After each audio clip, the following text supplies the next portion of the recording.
Good morning, students. I'm going to continue chapter 6, public sector enterprises. Okay, part number 31. Today we will discuss about the different forms of public sector enterprises.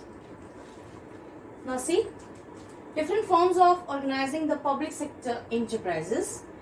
Public sector enterprises may be organized in any of the following forms, just like departmental undertakings, statutory or public corporation, or government companies. So different forms are there. I will tell you. The first form is departmental undertakings.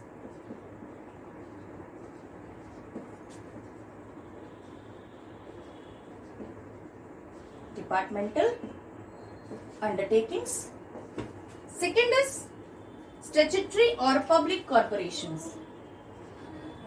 Statutory or public corporations. Third one is government companies. Government companies. This is the different forms of public sector enterprises. Means that public sector enterprises will be in the departmental undertakings, or in the statutory or public corporation, or in the government companies. Okay. So first of all, we start with the department undertakings. Department. We will start with the first one, department undertakings. Departmental undertaking means that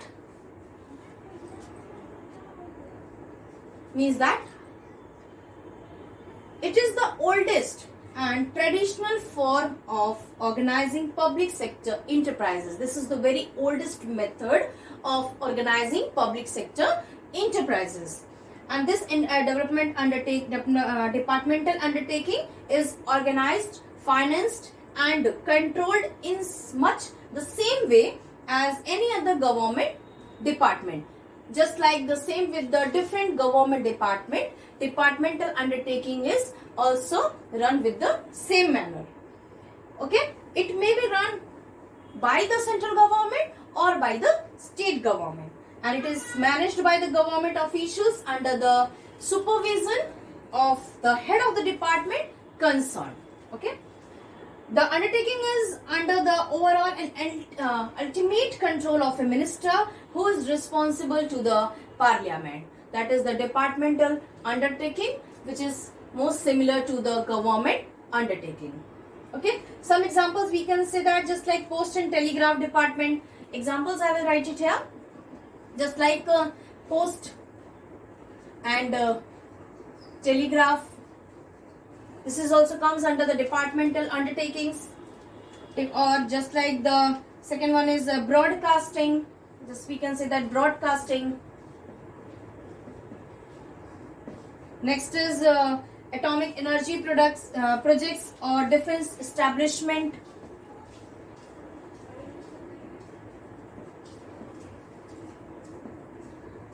Etc. Clear? So these all are the examples of the departmental undertakings. Clear this? Now I will tell you some features of departmental undertakings, some characteristics, or we can say features or characteristics of departmental undertakings. You see carefully some features of departmental undertakings. First is, it is established by a minister of the central or state government. We can say that it is established by the central or state government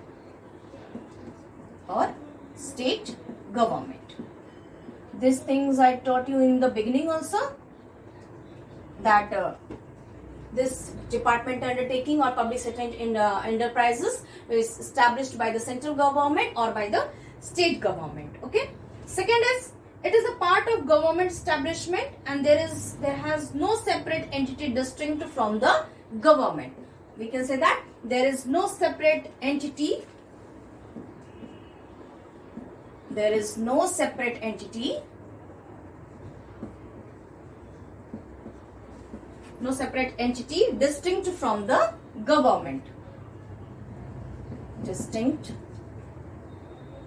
from the government. Clear? So there is no separate legal entity distinct from the government. Now, third one is, it is financed by annual appropriations from the government budget. It is financed by annual appropriation. It is financed by annual appropriation.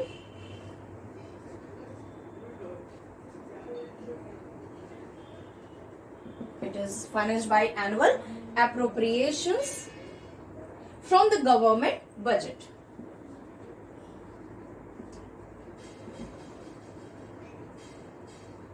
From the government budget. Clear? Next is, it is a subject to the same budget. Accounting and audit control are as applicable to the other government departments. It is subject to the same budget.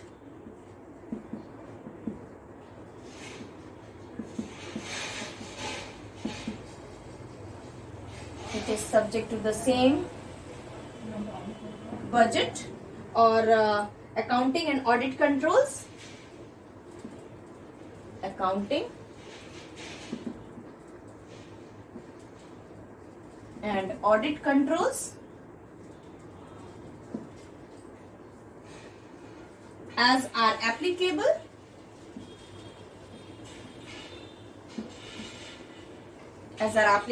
to other government departments.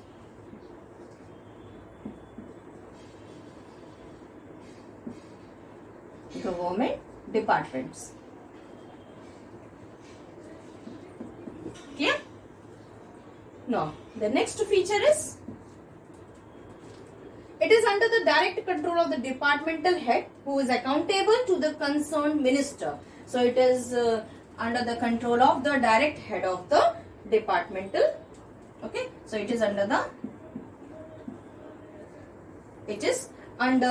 direct control of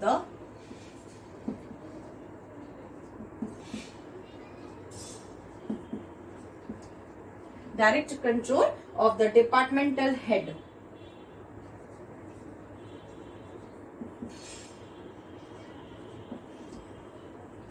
Departmental head, which is accountable to the concerned minister.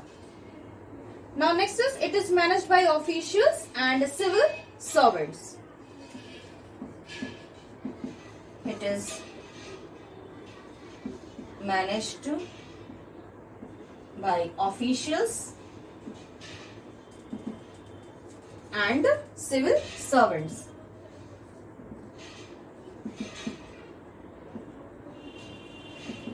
Okay. Now the last point is, it enjoys the sovereign immunity of the state. It enjoys the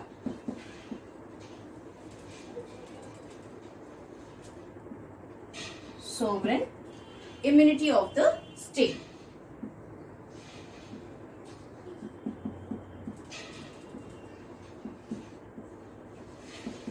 Clear?